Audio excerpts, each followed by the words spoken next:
So Germany has rightfully and officially declared the Elon Musk-backed Nazi party, AfD, an extremist threat, unlocking full surveillance powers.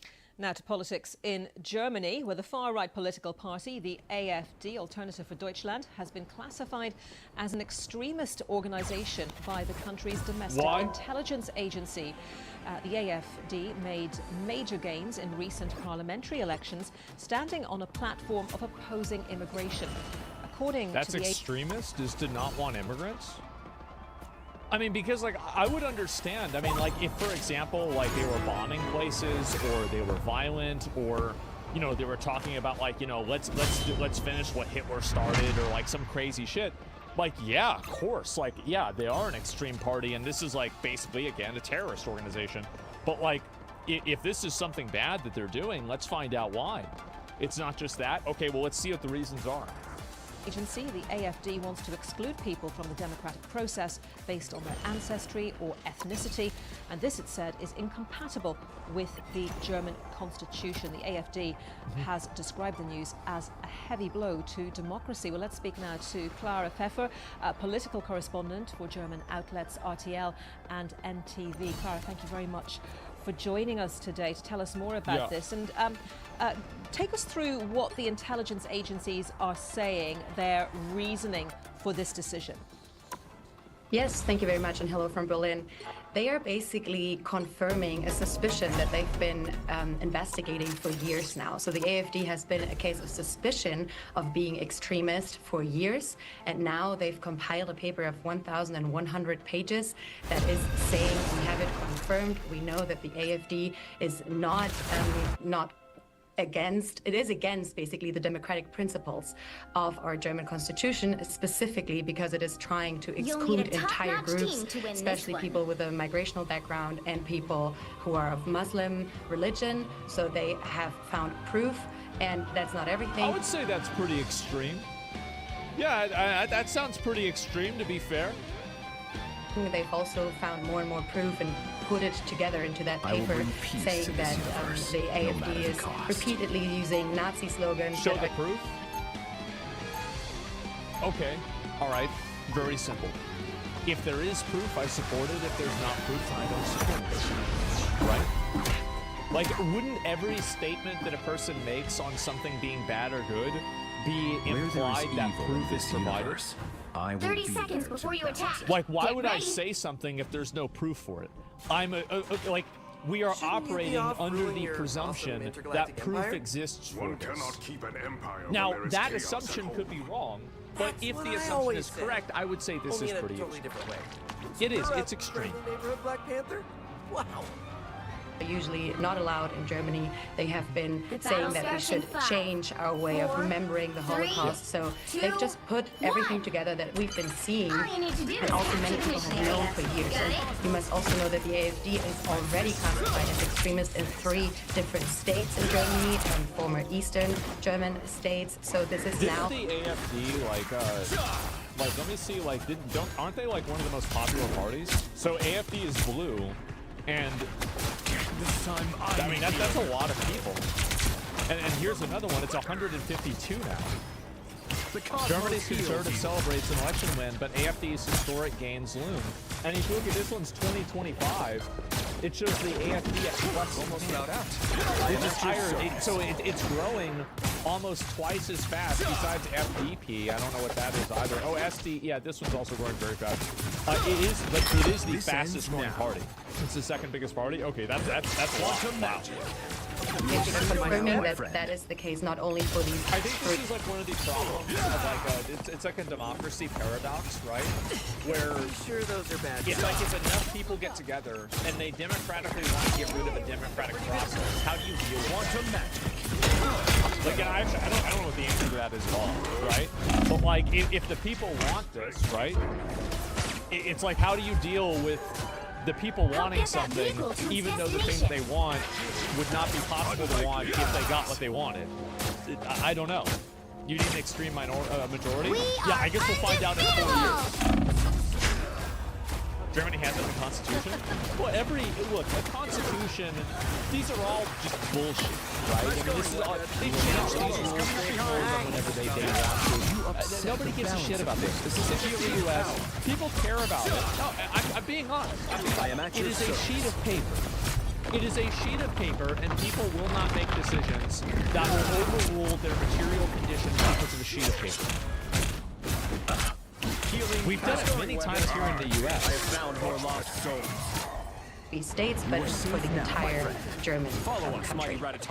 Interesting comments from Chancellor Olaf Scholz. He's not Chancellor for very much longer, of course, but he's saying the Domestic Intelligence Agency provides a very detailed justification, but ban proceedings must not be rushed. What sort of discussion is there about a potential ban? I think that there is a 100% chance that if they get classified as an extreme right party, that it will only serve to embolden more people to support them. And I think that, like, in general, this is kind of what happened with Donald Trump. Like, I think that the amount of, like, prosecution and everything that Donald Trump went through, justified or unjustified, definitely served to galvanize his viewer base and his fan base. It's the fucking president, right? But, like, let's be honest here. He galvanized his fan base and voter base to be even that much more fervent in his support. I have found more lost souls. Yeah, that's a highly political discussion that has been going on for years, and especially in the last couple of months. We've discussed a lot. The last government, or the last Bundestag that was just re-elected, said that they tried to do it. They tried to get a majority. They failed. There were not enough members of parliament who were in favor of starting a ban. That's also a very long process. Oops, sorry. It's clobbering time! And that's also a very long process. And the discussion is basically, how do we get that party smaller? That's what the other political parties want to reach. And the children of the night shall not stop our mission. Sorry for Nat's enemies. Quantum Max. Is the irony not lost that the goal is to make this party smaller, and it is in the service of democracy? Like, because that's kind of funny to me to see that. You said it, yeah, if that's their goal, like, what are we doing here? They are worried that if you try it with an actual ban and that whole process, that will take years. Throughout those years, the AFD will have the opportunity to claim that that's being a cause, that they are actually the victims, that it's not transparent, that they are being surveyed by the state. So that will... They are, though, right? Cosmic balance. They are. Like, it's not like they're making this up. I mean, you could say that they deserve to be surveyed. You could say that, yeah, they are an extremist group, but, like, this is happening. It's happening again! Also be an opportunity for the AFD to maybe grow even further and mobilize. Yeah, and the AFD, they are talking about legal action in response to this classification. Exactly. They are saying that they want to take legal actions. They've also tried that against that case of suspicion that has been going on for years. Last year, a court in Münster confirmed that they are a case of suspicion. There's still some more legal action going on, and they will also now try to have legal action against that classification, that confirmation of this classification, because I think that's important to understand that we've already been seeing that for years, and now it's basically a confirmation of what the Bundesamt für Verfassungsschutz, which is the institution that tries to make sure that our constitution is protected in Germany, has been seeing and surveying for years. So they will take legal actions. I don't know how much. So they're going to take. So they're basically going to put this. You are safe now. They're going to put these guys under surveillance. Oh my God! Possibility of success there is, but obviously that delays things decision. And the discussion. I think that this decision will be seen, like, historically, as the same decision as, like, them trying to prosecute Trump on, like, 34 felonies. I do think so. I think that the moment is trying to, because, like, it's one thing if you have a party like this, and if you can't beat people in the free marketplace of ideas, and you have to adhere to. And again, keep in mind, I disagree with a lot of what the AFD is saying. I don't like the idea that people who migrate over and they're a citizen of Germany, but they came from another country. I don't agree that they should be able to vote, right? I mean, if they're a citizen, they should be able to vote, or at least their kids should be able to vote.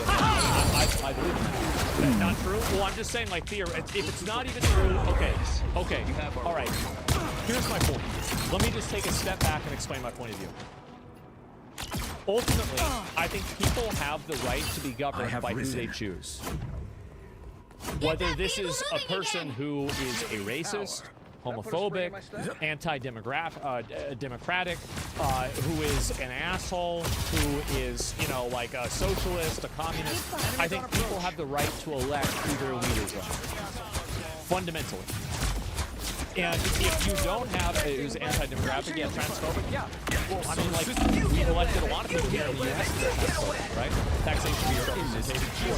So, at the end of the day, if you have a lot of people supporting this party, and you actively subvert their abilities to support the party, then you are basically taking away their right to vote. You're taking away their right to be represented in the government. And I don't think that usually goes better. We'll be out there for months and months to go. Okay, Carl, thank you very much. Like, and also, like, by the way, I'm not really a huge supporter in a lot of cases of democracy and stuff. Like, a lot of people are stupid. They are. They're dumb. But at the same time, that's still their right to have it happen. And I'll look at one more and see if there's any more information about this. But decision can pave the way for the AFD. So they're going to ban the party. Holy shit. So they could. To be fair, they could do that. We begin here in Germany, where the domestic council is designated far-right AFD, extremist organisation and a threat to democracy. The alternative for Germany finished It is funny for me to hear the threat to democracy thing, because, like, as an American, this is like a fucking sirens call that we've been hearing for the last 10 years with, like, Donald Trump. And it's like, oh, okay, I've heard this one before. second in February's national election, with almost 21% of the vote, making it the main opposition and leading the parliament. The official classification doesn't mean the AFD is bad, but its activities will now be subject to even closer surveillance. Right-wing extremism is a disregard for human dignity. That's how the far-right AFD, Germany's second largest political force, is now officially The new assessment by the Domestic Intelligence Agency shows that we are a robust democracy and have legal instruments to protect our democracy against extremist threats. This includes observation and evaluation by the Domestic Intelligence Agency, as is the case here. The AFD's leadership the party has been essentially criminalized just before the change of government. Well, I mean, they kind of have, right? I mean, like, if they're, like, let's be real, right? I mean, if the government is giving a certain ability to, you know, like, survey and keep up with what you're doing that other countries or other parties don't have the option to do, then that's bad. The AFD, so this is, Germany just gave its spy agency new powers to survey the opposition. That's not democracy, it's tyranny in disguise. What's truly extremist is not the popular AFD, which took second in the recent election, but rather the establishment's deadly open border immigration policy that the AFD opposes. Germany should reverse course. Yeah, this is democracy. The decision is a result of a thorough and independent investigation to protect our constitution and the rule of law. It's independent. The courts will have the final say. We've learned from our history that right-wing extremism needs to be stopped. And this is from Germany. So wait a minute. So the idea of democracy is to not let people vote for certain things? Well, I don't know about that. Yeah, I mean, and, like, I can respect the idea. Like, you think democracy is a bad idea because a lot of people are dumb and they shouldn't vote. Totally reasonable, easy to say. I agree. Yep, sure. But don't go and say that. Don't say that you care about democracy and not do that. Yeah, we're a republic, exactly. And yeah, you can't use democracy to kill democracy. I don't know. That's the question. A court challenge. The AFD came second in February's general election. Wow. And recent polls suggest it has even gained support since then. With I think that it will continue to grow in support the more time. Basically, this is the reason why the AFD is growing in support. The AFD is growing in support. And also, by the way, if you're German and you disagree with me on this, then I'm wrong and you're right, okay? Like, this is my opinion as an American who's just looking in at this as a third party, and I could be totally uneducated and uninformed about this, and I could be wrong. But this is what I'm seeing as a American who's looking in on the situation, okay? I see that Germany has a tremendous amount of speech laws. I think that Germany has the original sin of Hitler and Nazism. And because of that, the entire culture is built around making sure that that doesn't happen again. And in the process of that, they have created a situation where even reasonable discourse about like kind of limiting or like preventing migration is viewed through the same lens as Nazism is. And I think that that's what's really radicalized people. It's that they see people coming into Germany at like a huge amount, like a lot of migrants coming into Germany at a very, very high rate. They're not assimilating with the culture. They are being violent, you know, like the whole trucks of peace thing, etc. And I do think that some degree of migration and immigration would be fine and it would be okay. And we have that here in the US. And the fact is that a lot of people do get along. But the problem is that I think there's a huge, really big difference between like migration and mass migration. Because I think migration allows people to come to another country and assimilate into the culture of that country. And then if you have mass migration, no, you just have basically a large group of people that's being displaced into a different place. And they just kind of maintain their own culture. I think that's kind of what happens. And so it has to be done over time in order for them to be assimilated properly into the culture. That's what I think is the case, right? I could be wrong, but that's just what logically makes sense to me.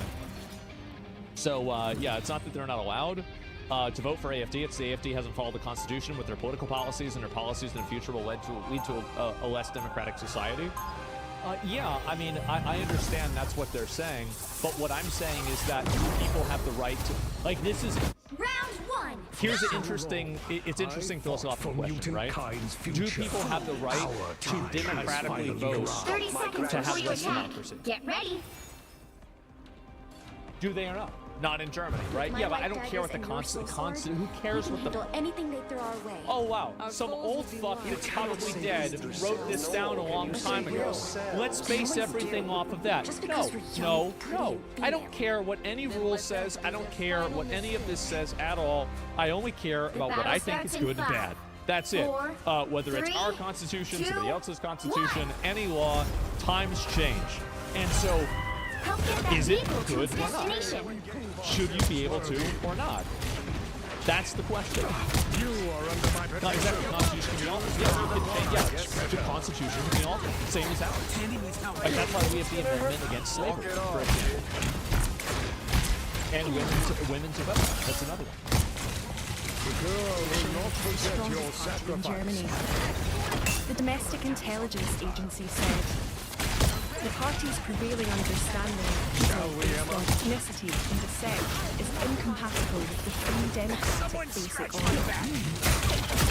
So let me see how much support they actually have. And this is women's parties.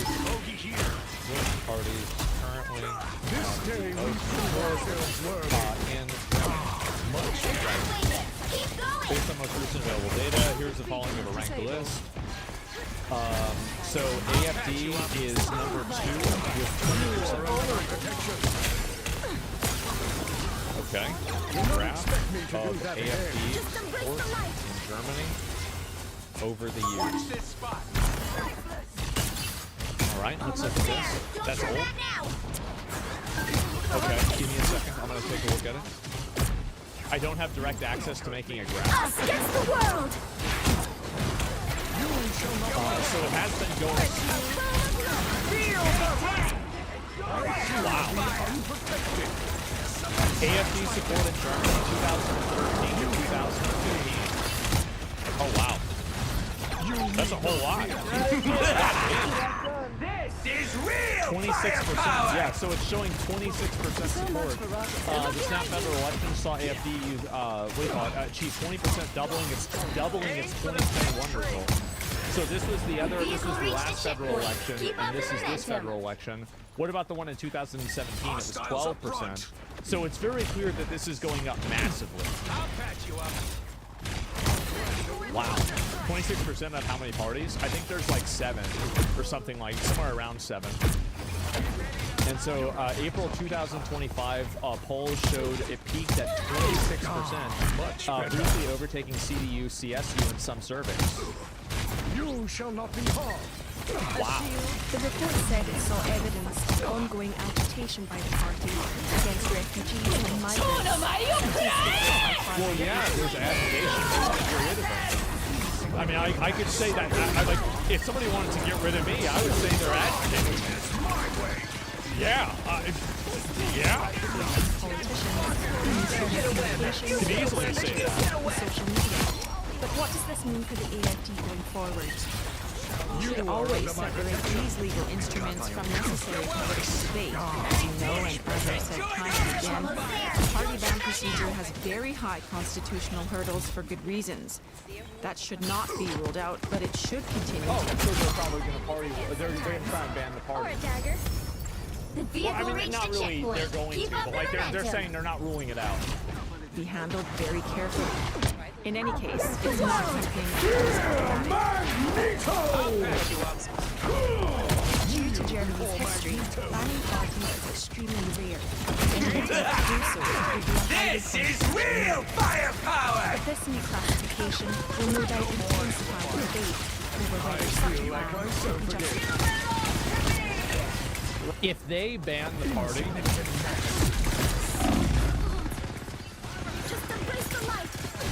oh boy. Someone scratch my back. Oh boy. I expected better from you, Bad sir. move. What a shame. I think if they ban the party, that's how you get Nazis. Like, unironically. Judge! Like what I said before, so I think that they're I've been saying this for a while. Here it is. Let's take a close look at this. This could be Dr. Antioch Ungen Sternberg, who's Yeah, somebody said this, and this is basically the way that a lot of people do it. I am a big fan of the democratic process. No political recourse equals violence. Martin Luther King said this. A lot of other people have said this too. Violence is the language of the unheard. And if people can't vote and they can't be represented, that's the reason why the Boston Tea Party happened. rise again. Get that vehicle moving again. They want to ban 26% of Germans? Yeah, think about that. That's insane. That's a huge amount of people. 26%. University. Welcome to DW. You've called in the past for the AFD to be banned because you say it violates the principles of Germany's basic law, its constitution. Does that mean you agree with today's decision? The proceedings preparing for party ban should be initiated. This is just me, and I think it's important to look at what the rules are, but I think that oftentimes the rules are... The laws do not dictate morality and ethics. And so if there's a law that's being used then that law is not valid in my opinion. Like, I don't think there's a reason you need to listen to that. Like, I don't just have a blanket support on rules. I think it's silly to do that. So like Trump? Yeah, pretty much. And I think today's report confirms our assessment that there are strong indications that the party is unconstitutional. And perhaps let me explain to an international audience that the German understanding of democracy does not ban freedom of speech, but we have a concept of... Yeah, you do. You're going to say that you don't ban freedom of speech, and you're going to talk about the type of speech that are banned. democracy due to our speech, but we have a concept of militant democracy. Due to our history, we want to defend our democracy against its opponents and its enemies.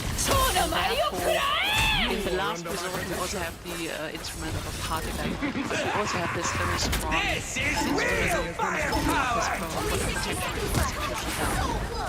investigates what the extremist parties do.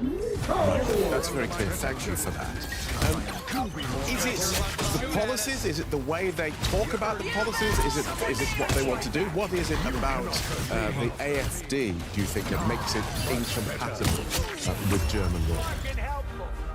Yeah, as you already mentioned, it's really difficult to ban a party unjustly, so because it's the democracy's right to found new parties and also to issue controversial topics and opinions. So what's at stake is the core of our constitution. So it's human dignity, the core of human rights, the basics of a democracy. I don't think that this is going to work with the... I don't think that this messaging is effective. Because the problem, and this is the reason why I think the AFD has grown so much in popularity, is because if you look at human dignity and people's basic human rights, I think that that's also viewed through the lens of, for example, like, why is it that somebody is, like, having to worry about getting, like, raped, right? Why is it that you have these people who are migrants coming in and committing violence or being, you know, murderers or something like that? So it's like, don't people have a right to live in a culture, live in a society where that doesn't happen? And so if you are actively doing something that systematically makes people more unsafe, then how can you make an argument to... you know, like a human having a right to being safe? It doesn't make sense. 3, 2, it's too vague. Yeah, I don't think it makes sense at all. Democracy and also basics of the rule of law. And what have they said or done that challenges that? So, what most of these reports focus on is human dignity. That's the stance the party takes with regards to migrants, foreigners. It sort of shows racist or ethno-cultural idea of the German people that is above, that is higher than other German citizens or non-citizens that come from a migratory background, that have another religion than the West. Let's assume that. I think about this in the concept of like Iraq, or like Qatar, or Saudi Arabia. Does Saudi Arabia, in my opinion, morally or ethically have the right to decide that it wants Sharia law? I think the answer is yes. Look who's here. I think they have that right to decide that. Turn around, they're on your back. It's their country. They live there, they're the people that live there, they should decide how they're ruled. They're not a democracy, though? I don't care. I'm talking about what I think should happen. I don't care what the vocabulary is. Why does the vocabulary matter? Something's either right or it's not. That's it. Tandy needs help. The law is sometimes a byproduct of that, but not always. Judge! Jury! Execution! That have a different race. So those members of the population equal standing, equality is also well, no, human guys. dignity, and that's the problem. It's a different There are one. other issues as well. It's the one on the Yeah. cross. I think that If I may continue. Oh, okay, by all means. Yeah. Yeah. I mean, the other thing is that the party and many of its adherents openly works against democratic institutions and sort of delegitimizes them by not saying they work properly. I'm not going to watch this whole thing, by the way. I'm going to listen to this and then say a few more things and then we're going to get some more stuff too. Say they lie, the media lie all the time, the established parties don't work in favor of the people, so this populist... well, they're clearly not working in favor of the people because a lot of these people aren't really supporting the, you know, the mass migration. but it keeps happening. And I think, honestly, a big reason for that, you know, again, this is my limited understanding. That could be incorrect. I'm not fully educated in this. But my understanding is that it actually comes a lot of top-down from the UN. That's why, for example, Poland has to pay fines. Years are also very problematic, but the problem is you have to take them down, you have to prove it, and not all of the people want is, you know, expressed openly. So it's good that we now have these investigatory measures that can be, you know, done. I shall not be removed so easily. Where they can go into the secret meetings and find out what's really going on. But here's the thing: this is a very. So basically, they've decided that now they can go in and spy on all of their meetings and check in everything. Okay. Popular political party. Oh boy! 24% Oh boy! Oh of boy! the votes it took at the election. Do you believe that 24% of German voters who voted for the AfD subscribe to these notions of working against democratic institutions and working against people's dignity? Well, I'm not so sure. I mean, some of them shall not be removed so probably simply feel left behind. It's, you know, problems that many Western societies have. The contrast between city and countryside, west and east in Germany, well-off, well-educated population, and the worst of women and men. So that's rather general problems. People feel left behind, and they just vote for parties, most of anything that's the established system. But others are I think there's definitely a case of that. I think part of what she's saying is true. Is that a lot of guys, and it's actually not guys, a lot of people feel like the government has effectively ignored them in favor of like foreigners for whatever reason. And in the process of that, they have you know, decided that the government doesn't care about them and they want to change the government. Basically, like, if you systematically disenfranchise people and you make them feel like their voice doesn't matter and they can't vote on things that are beneficial for them and their quality of life isn't improving, don't be surprised when they try to burn the system down. Why would people want to be okay with that?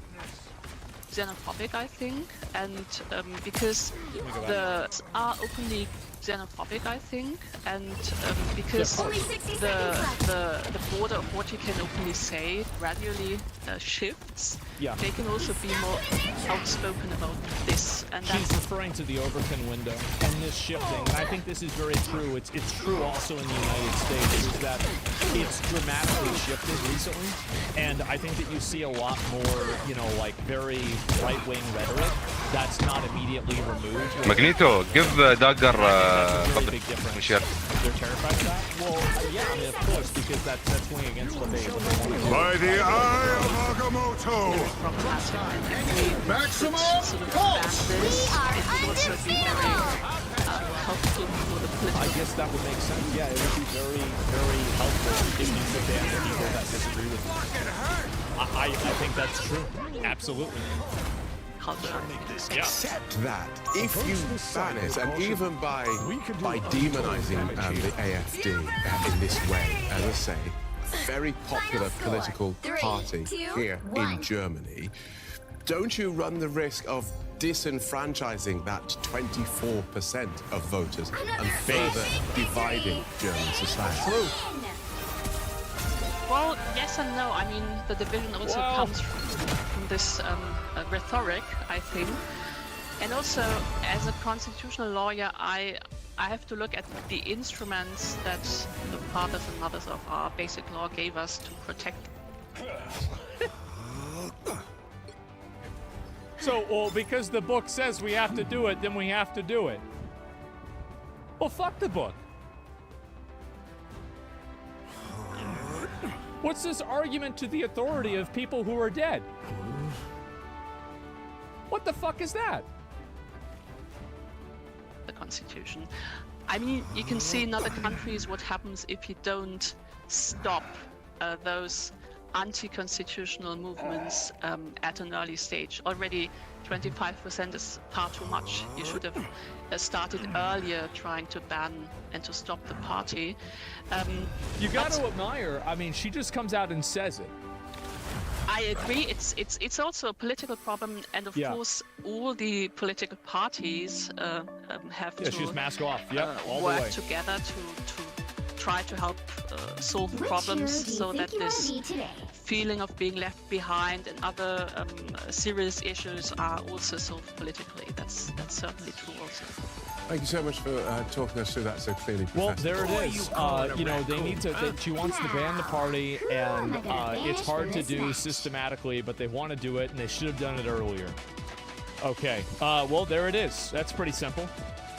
Professor Dr. Antje von Ungern-Sternberg from Trier University. Thank you.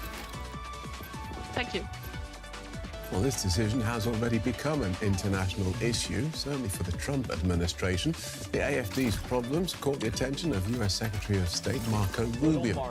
Posting on X, he criticized the broader surveillance powers granted to German authorities. That's not democracy, he wrote. It's tyranny in disguise. Didn't Obama do this too? Is truly extremist is not the popular AFD, but rather the establishment's deadly open border immigration policies the AFD opposes. Secretary Rubio ended the post by saying Germany should reverse course. I do think that again, this is an outsider's perspective, so I could be ignorant, and I probably am in some cases. Pick your hero. It seems to me like the prime, main deciding factor is immigration. It's mass migration, and people think it's too many migrants. Way too fucking many. That's it? Yeah, that's the main one. Straight to our political correspondent, Simon Young. Welcome, Simon. What does this security service designation mean for the AFD? It means they get spied on constantly. And so, anyway, the AFD is the most popular party in Germany and by far the most representative of East Germany. Now the bureaucrats tried to destroy it. The West tore down the Berlin Wall together, and now it's been rebuilt, not by Soviets or Russians, but by the German establishment. Well, there it is. That's pretty disappointing to see. I'm kind of surprised. Why are they importing non-citizens into Western countries? I don't know really what their reasoning is or why they're doing it. I mean, does it really matter why? I mean, who cares why? If people don't want them there, and in my opinion, I think that if you're bringing in a bunch of people, why is it necessary for Germany that they are mass importing migrants from second and third world countries into Germany at a high rate? Is it like, okay, if we don't do this, Germany's going to fall apart? I mean, I don't really think so, right? And so it seems like such a ridiculous thing to say. Yeah, I had no idea that they actually just gave their spy agency powers to just fucking spy. Okay. Wow. Jesus.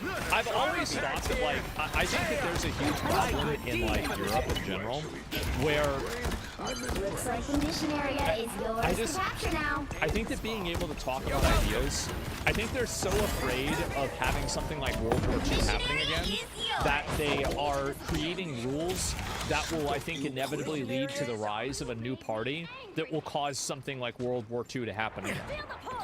Because once enough people feel like their voices aren't being heard and they're being disenfranchised, you have to keep in mind, the Nazi Party was not the most popular party in Germany. And it was the vote not super popular at all. And so the idea that you need to have a majority for this to happen, was it 10, 15%, something like that? I don't remember. They're 39 or something. I don't remember exactly. They won, they won at 32%? Yeah, so I mean, I think that's pretty, it's 39. I might have been thinking about, I think the first time Hitler tried to get a run or something, I could be wrong. So, yeah, they were giga popular. Well, I think that a lot of times, things like this become very popular because if you don't like them, you're, arrested, right? It's the Houthis, for example. You can't, I don't think you can accurately judge support for Vladimir Putin's, the CCP, fucking... the Nazi parties. This is real firepower! Yeah, exactly. Because not supporting them can result in death. And so, oh wow, people aren't signing up to get killed for thinking that they don't like something. So yeah. I don't know how you can see us when Trump is actively threatening the sovereignty of allied nations. Meanwhile, Trump doesn't discount conquering Greenland and Panama. Okay. Well, here's what my opinion is on that. I'll just give you a straight flat-out opinion. I don't fucking want Greenland in the U.S., and I don't fucking want Panama in the U.S. I don't fucking want Canada in the U.S. I don't want them in the Don't mess with the amazing Spider-Man! I don't want them voting in our elections. I don't want them to have anything to fucking do with us, right? I think we can trade with them. They can do their own thing. We can do our own thing. We can be separate. That's my opinion. And I don't want Trump to try to take them over and make them a state. I meme about it. It's funny to talk about because it is. I think it's funny. But my actual personal material support for it is literally zero. Like, that's it. I rarely talk about my own opinions on these topics because, like, actually, never miss. Mainly, I just This is real firepower! Right? And so, yeah, that's how I see it. I'm from Canada, and I wish I was in the USA. I'm sure there's a lot of people in Canada that I think would be great. But overall, I think Canada has its own right to sovereignty, and I don't want to infringe on that. And I don't think that's a good use of our resources, time, or effort. It's just simply not. We have 50,000 other problems in the world. Why are we thinking about Canada? It's ridiculous. So yeah, Greenland would be a state. Yeah, you hear about the new Canadian Prime Minister? Yeah, I saw that guy. And, anyway, let's see if there's any more information about this. I don't know if there's any new information at all about this. But it looks like, yeah, in general, like, I don't necessarily support the AFD party. I don't know enough about them to really say that. But what I do support is that I do think this mass migration stuff is really bad. When the chips are down, you want your heroes I do. Everything that I see about it, everything that I've read about it, the amount of coverage that I've seen about the mass migration, it has been almost universally negative in a way that I can't see how people would support. But I think the reason why a lot of people support the mass migrations, I'm going to be honest, is because they're afraid not to. I think that a lot of people are afraid to not say we don't want this to happen because they don't want to be painted as a racist or a Nazi or anything like that. And that's the reason why these people are afraid of that Overton window shifting, is that the moment that the Overton window shifts and people are able to express those viewpoints, it's going to be exactly what happened with trans people here in the U.S., where as soon as you were able to say anything negative about trans, their popularity and the support went into the shit. And the only reason that it had that much support is because people were afraid to criticize it. Yeah, it immediately crumbles. Yeah, maybe go to jail. Yeah, maybe you go to jail. Exactly, yeah. Because over there, you go to jail if you say something like that. It's still being discussed, or we're getting fucked in the ass by the rich price gouging us into oblivion. We're just being yeah, I think that's true. So like you're saying, like rich people flood the country with illegals in order to overcompensate things and make it to where like people fight amongst each other with the migrants. Yeah, I think that's a great point. I think you're right. But I also think that two things can be a problem at the same time. Like I'm against that, and I'm also against those people too. So yeah, it's a distraction. Yeah, in some cases. Would you say the tighter restrictions on patriotic movements in Europe cause nationalism in European countries to be more extreme than American nationalism? Yes, I do think so. And I think that's one of the reasons is that when you create a place where, and I've seen this happen, like we see this happen with COVID. I think COVID's a really great example of this, is that the resounding narrative about COVID right now is that COVID is bullshit. And the way the government handled COVID was also bullshit. And so what happened now is that because so many mess with the amazing Spider-Man! And I think that it would have never happened that way if the government didn't try to exercise such control over communication about COVID. Because after they started really tightening down on what COVID, then people really started getting upset, and that pushed them to alienated them and radicalized them away. And so, as soon as you make it to where, like, a certain viewpoint or anemia is impossible, like, I think also vaccine is a great example of this, too. Like, there's always been an anti-vax movement ever since, like, 2008 or so. But now it's been, like, massively multiplied.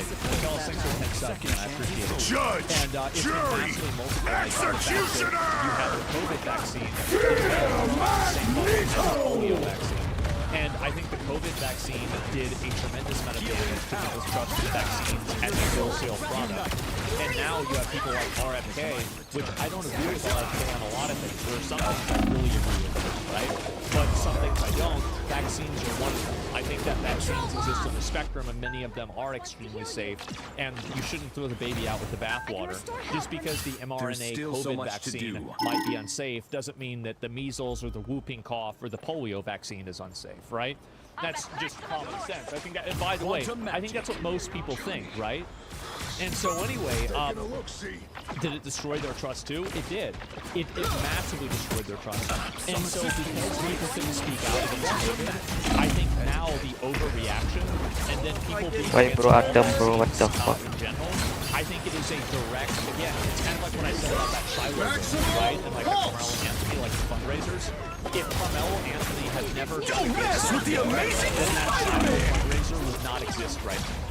It was a direct and proportional response to the fact that a literal murderer made over $500,000 for people supporting his family. It's a counter. Yeah, exactly. I'm opening RFK is not against all vaccines. You should watch his Dr. Phil interview. Yeah, it's pretty weird. I hear that he is and that he isn't. If I'm misrepresenting his positions, I apologize. But that's just generally what my understanding is. He said he is. Yeah, well, either way, there are people that are. So, I'm just really using RFK as an example of a person who's leading that movement. What the fuck? Are against all vaccines, definitely. Why would anyone trust vaccines now? Well, because the way that the government handled the COVID vaccine should not be used as a benchmark for how all vaccines should be looked at in the future, right? I mean, that's how I see it. But yeah, this is pretty fucking crazy that they actually just banned the party. AFD is right-wing, so they banned it. Also, Germany, where spent a lot of money on weapons to guys with Nazi tattoos and symbols. Oh, that's obviously fucking... Judge! Jury! Executioner! Visual from Biddy Vance and ending by citing AFD as an example of Germany respecting free speech. Not the labeling AFD as trying to ban them. I guess Vance was right. Yeah, of course he was. That's just it. They did not ban the party fully. Well, of course they did.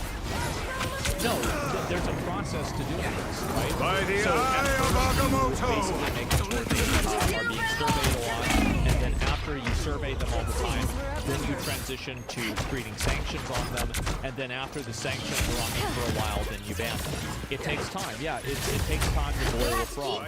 They're not going to just instantly ban this guy, or ban this party like one day.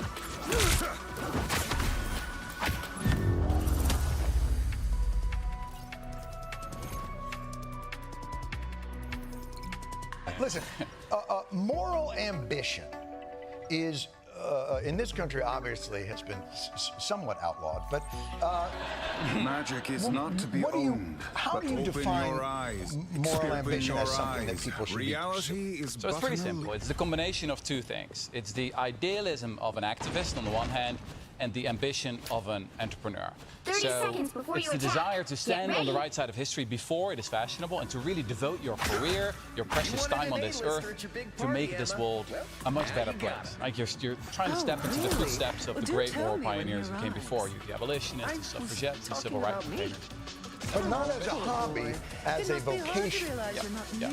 And you know, very interesting, the opening forward is so interesting. It's a story of a monk. 3, the happiest person in the world. His brainwaves tell us this. All you need to do is And capture you the tell the mission story, area. and I think you're going to a place where you say, be the monk. And you basically go, this monk is wasting his life. Yeah, well, look, I mean, he meditated for 60,000 hours, and then researchers put him in a brain scanner and declared him the happiest man alive, because he had so many positive things going on. And I read about that story, I was really angry. And it was like 60,000 hours in your own head and the world is burning. I mean, come on, there are problems to solve. And look, I mean, my favorite part of it is pretty morning. Don't mess with the amazing Spider-Man! Is this guy now like getting shit talked all over? Anyway, the point is, I mean, there are a huge amount of self-help books out there that will teach you how to be more mindful, more relaxed, be more happy. My previous book, Humankind, was an attempt to restore people's faith in humanity. And at some point, I saw these pictures on Instagram of people reading the book saying, life is wonderful. Don't worry, stop following the news and just relax. And I was like, oh, I've created a monster, right? This is not, so if my previous book was like a warm hug, and this is a cold shower. Maximum pulse! apparently that's the thing now you're supposed to do. You go to the one thing and then you go to the cool thing. What is the piece of advice that is missing from you from the hub? How do you restore faith in humanity and then get mad at much better? So look, a couple of... I want to restore faith in humanity. Oh, you people are just out. Okay, so a lot of people will know me for saying some nasty things about billionaires. You know, you went to Davos. Yeah. Tell them what you said at Davos, which I thought was a really interesting. Well, it was really short. Basically, stop talking about your BS philanthropy and pay your taxes instead.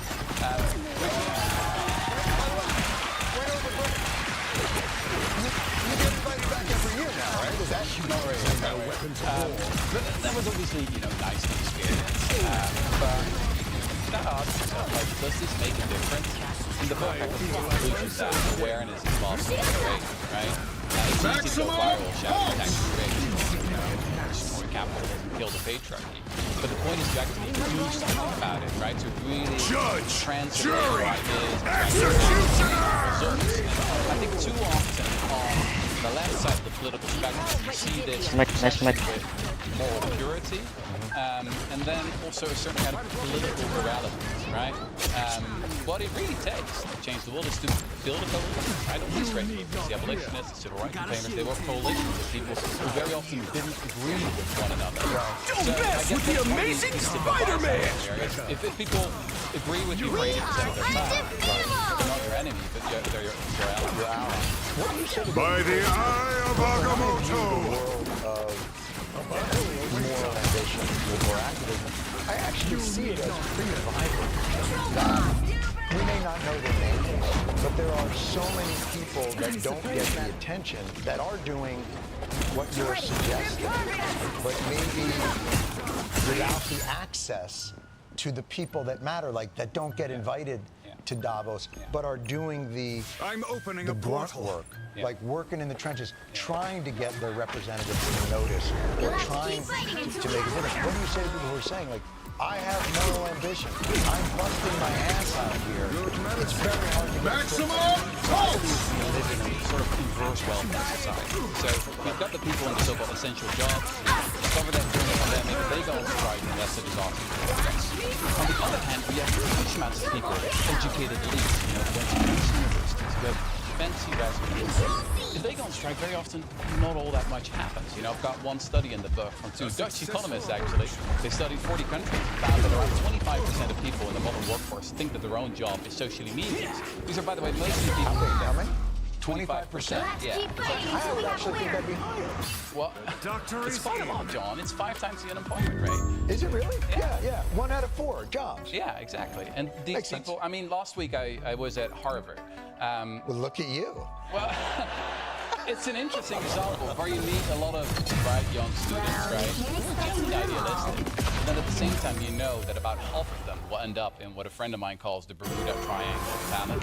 So you've got consultancy, you've got corporate law, you've got finance, it's a gaping black hole that sucks up so many talented people who should actually work on these big problems. So look, I am not here to preach at people already in those essential jobs. I am actually preaching at my own people because I'm quite angry at them. You're talking about Dutch historians.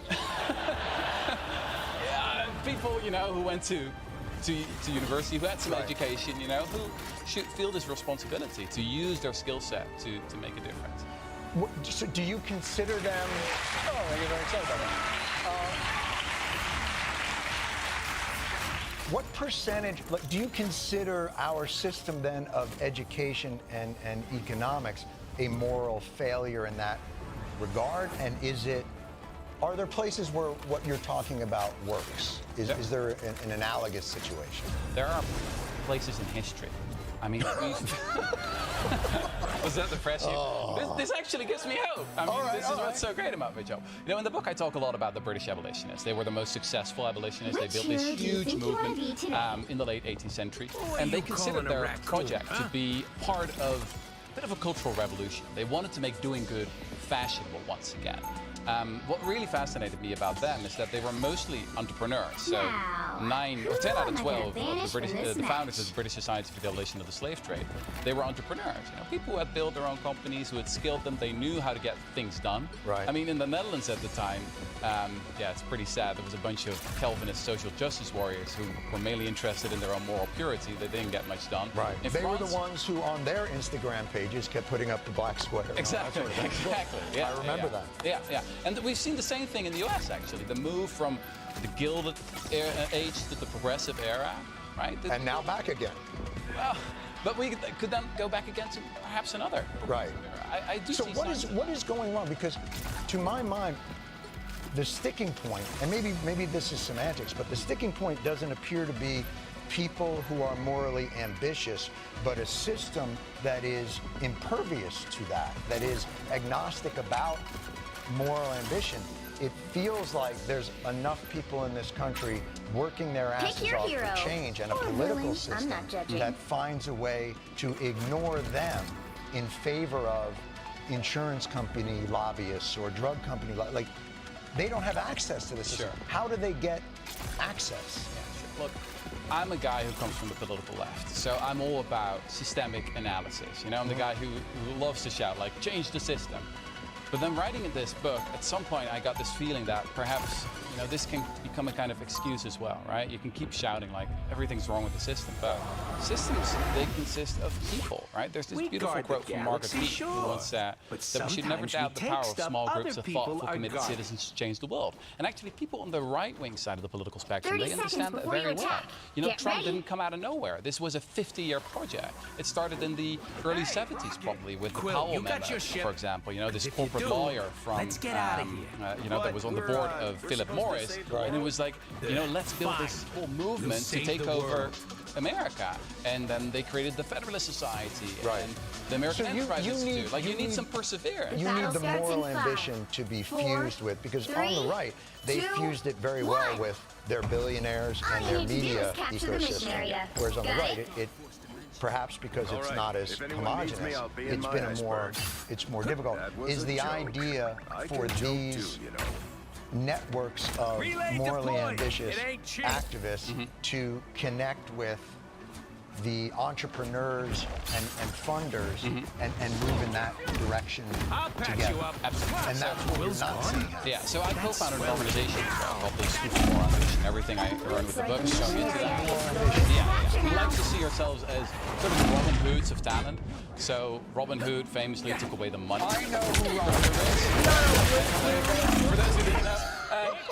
Rocket again. I mean, that's the worst power ever, right? But you also need to take the talent. What we've seen in this country since the 60s and the 70s is that a lot of people who used to go and work in those socially meaningful jobs, in academia, for example, or in government, they went to Wall Street creating BS financial products, or, you know, Silicon Valley creating these apps that make us more addicted. Right. We need a talent shift as well as a wealth distribution. So what then is the incentive other than moral satisfaction? Is that, do we need to teach kids that? Because that was, look, the hippies and hippies of the 60s, and they were very idealistic, and then they all, you know, Reagan came along and they were all like, wait, I can work at a hedge fund? Okay. And so what is then, do you have to create then an incentive process for those folks? How do you get that? So people are really cynical to say, like, look, it's all about the money, right? These people are just selling. And I think that's probably true for some. But for, you know, for a lot of them, it's also the status. We're doing that as a tool. It's interesting. Working at Your powers are enough. boring, Here comes you know? Rocket Creating again. the same PowerPoint every day. Right. So I don't work there, so I don't know what they're like. Okay. Well, I've heard. Relay deployed. It So, ain't cheap. yeah, I think You're it's welcome. not just about the money. Some People pep in are my mixed step. bag, right? So status and what society you know. values, like the kind of people we put in the spotlight, who get invited to shows like this, that's all that matters. Right. And what guys are about about to sort shoot of at us. the everyday sort of quiet You're ready activism for of action. living presently? Like, I think we shouldn't diminish those for whatever statuses or stations that you can within your own life. The amazing Spider-Man. Changes that create at least a better local atmosphere. Because I think what you're talking about is, you know, when you point to history, you're really talking about inflection points. And you don't know when those will occur. And oftentimes, momentum builds to them, and there's a tipping point, and it moves over. I don't know how conscious it is. Can I push back on that? Please. So, again, boy, talk to this. Dutch people push back so nicely. Sorry. Well, we can be different as well. I mean, there is this tendency to say things like less is more and small is beautiful. I mean, in environmental circles, they have all these modern commandments like don't eat meat, don't fly, don't have kids, don't use plastic straws. But then if you really focus on that individualist aspect of improving your life, like in the best possible scenario, you will have reduced your environmental footprint to zero. You've basically turned yourself into a compost heap. It's not very ambitious. And if I look at some of these great pioneers, like also like people like Rosa Parks, like they didn't think small, they thought big, they were ambitious. So I wonder if the research, it turns out that more is actually more. So if you have one person, that's great. If you have two, that's twice as much. Right. But are we, like, I wasn't even talking about like, let's use less, because I do think human progress is generally like people will do what's more convenient or more. That's just kind of how they operate. I guess I'm just trying to wrap my head around what this means. Like, it feels like saying to like college kids at a graduation, like, you like, you think you're going to go into these other jobs? No. Go solve climate change. Is that what this is? That's basically it.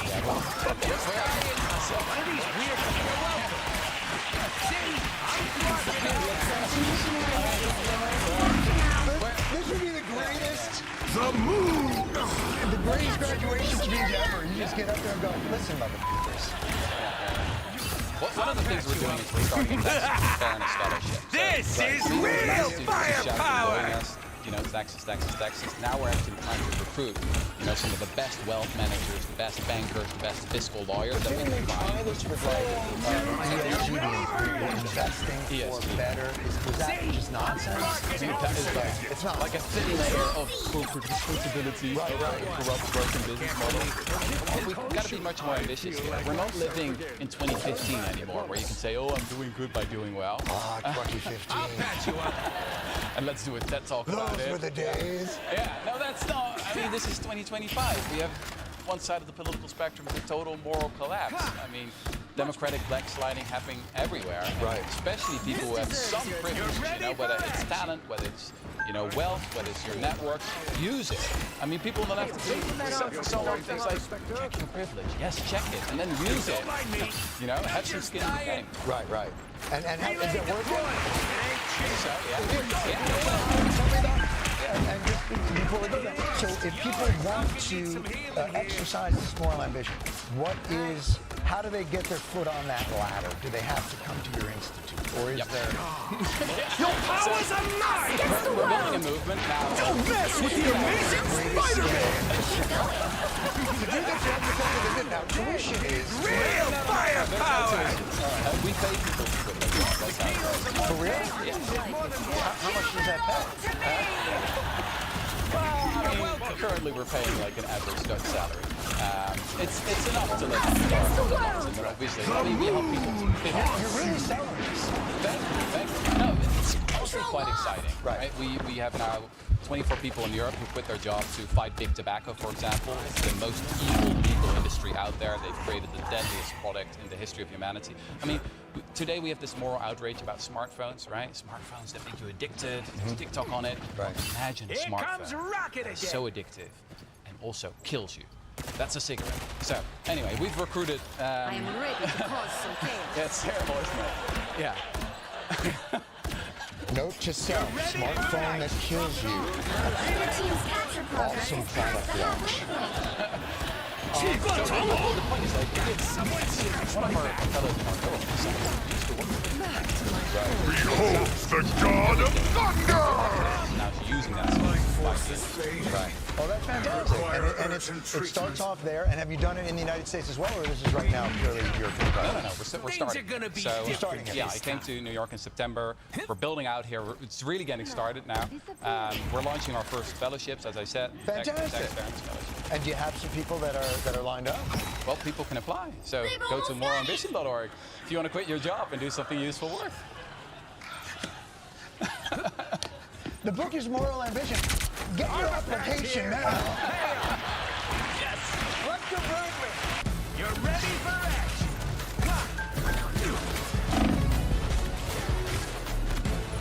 Crap. Those pages don't grow on trees, you know. You'll have to keep fighting until we have a winner. You're ready for action.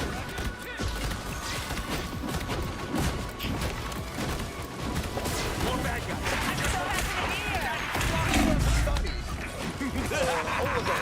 This is real powers of mine! This is real firepower! Yeah. Was that odd? Do we normally see all the Titans? Don't mess with the amazing Spider-Man! In the front row. The box seats. No, this is really different, and in fact, I was reflecting on how different this is even from Russian oligarchy, because... Don't now. Okay, that hurts. Sorry. That actually hurts. Sorry. Well, you know, at least Putin had a very clear red line with his oligarchs. The grand bargain of the early 2000s was he was going to let them get rich on condition that they kept their noses out of his political business. At most, they would be his errand boys from some diplomatic missions in Europe, for example, on their super yachts. But that was it, and it ended there. And he made a huge example of Mikhail Khodorkovsky, who was the Yukos oil chairman who dared to stand up